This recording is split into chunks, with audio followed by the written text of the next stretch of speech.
baby, baby, can do some babysitting with me. Babysitting, babysitting. Well, it's Saturday night and the folks aren't home, you see. Well, I'm a nice little boy, so don't be afraid. I'll tell you, that's a famous building there. Norman Petty Studio, Clovis, New Mexico.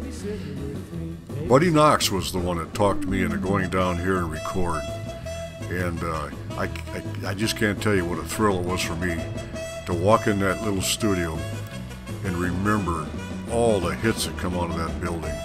And of course, Buddy Holly and the Crickets, they had all their records up on the wall. And the way Norman liked to record is he didn't like to do anything in the daytime. He was a musician himself, and we would never start recording till like 9 or 10 o'clock at night. There's the actual studio itself. And in that left window there, that's where Norman's equipment, his 2 Ampex tape recorders and his control board and everything were, and then the actual studio where the musician stood was right behind that, about 10 or 15 feet. That's me. We're on our way to Texas to play a job. That's Randy Charles. Randy passed away just a couple of years ago, but he was from Chattanooga, Tennessee. Good guitar player. And he was with us a couple of years. That's Dick Davey there in the white shirt. Jerry Hockey on the left. Dick Davies, he was a good drummer. He went to school with me at Washington High School in Sioux Falls. That's a 1958 Fiesta Oldsmobile wagon that I bought, and we had a car accident after a few months of owning that up in Minnesota, and tore the whole right side of that car off. Was never able to use it again, and this car right here, Jimmy Thomas loaned us that because the other one was in a body shop at that time. That's Barry Andrews fixing a flat tire, giving me the finger there, I guess. He's from Washington High School also. And we used to set our amplifiers on that little stand there, and there was a light inside that we would light that up at night on stage. And we had one on each side of the stage as we played. Nothing has gone right or lonely on me. I say, come back, baby, baby, won't you come back? Come back, baby, to me. Randy moved back down to Chattanooga after he left the group here, and he was a studio musician down there and played on several country hits. That was the station wagon I just talked about previously. That had air shocks, and it was something brand new that came out.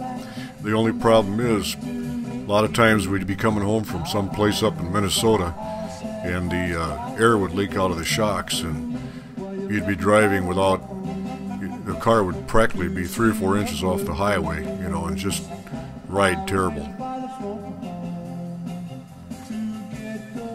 Those are the kind of little lake cabins that we used to stay in when we would play resorts. This is at a place called Ottertail Lake up in Minnesota. That a lot of the resorts we would play all summer long. If we weren't on a tour with some other singers and we were on our own and being booked by Jimmy Thomas, we had a regular circuit of our own where we would play 5 or 6 nights a week. Always loved this place. Anybody that was in the dance business in those days played Detroit Lakes, Minnesota.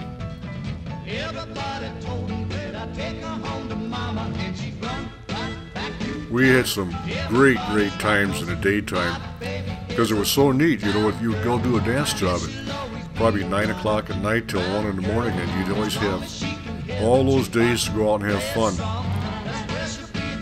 We'd always stay at a place called Moe's Cottages up in Detroit Lakes, and every summer we'd rent boats and just have a great time.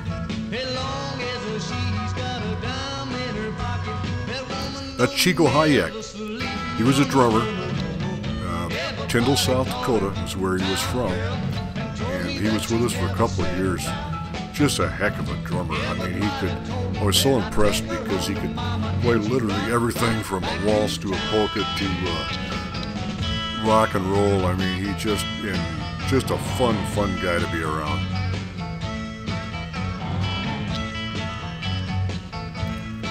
Not very good quality on this film. I don't know where I picked this film up, but see the old trailer back there? A guy named Shorty Graff. He had a club in Sioux Falls called Shorty's, and he painted that. He was an artist, and he painted that trailer for me. And this is a 1960 Oldsmobile station wagon, and it had a beautiful red interior. That is the best car I ever had. That is the best car. You know, it just drove that thing about 125,000 miles, and it just was excellent. Look at those big little car tires on that trailer.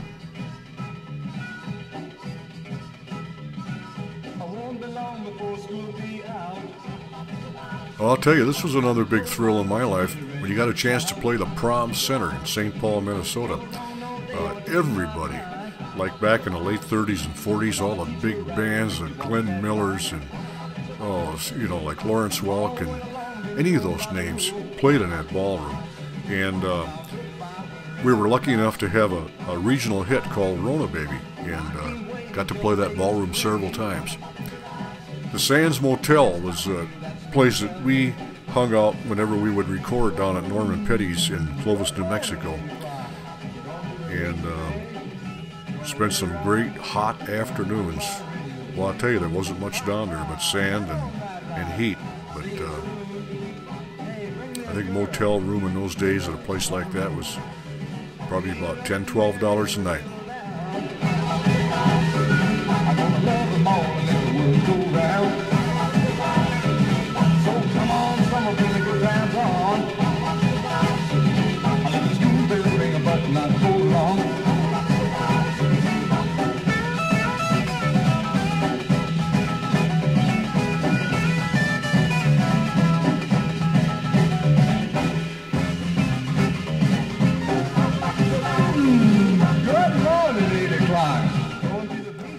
I can tell we're back to the better camera now. This camera that I was using was a Bell & Howell, just a silent 8mm, but it was the best one you could buy in those days, and it was like, I think it was about $350.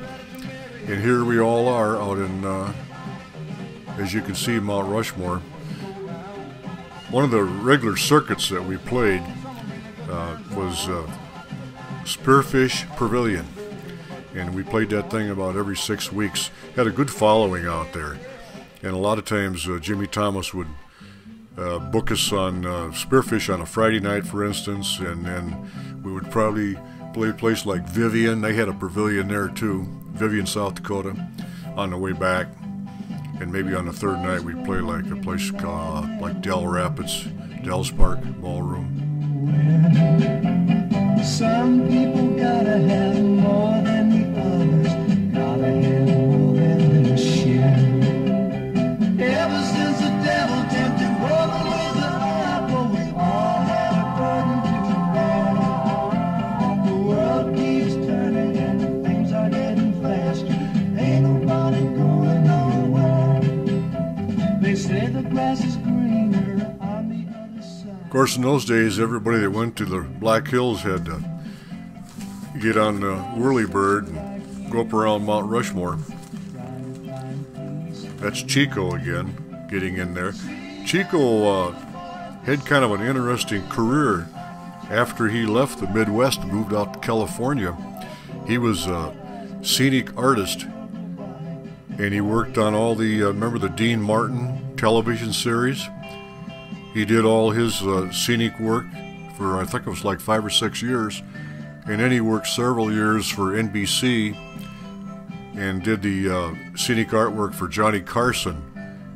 And if you remember looking in the back where Johnny would sit there, like the city of Los Angeles, that was Chico that did a lot of that painting.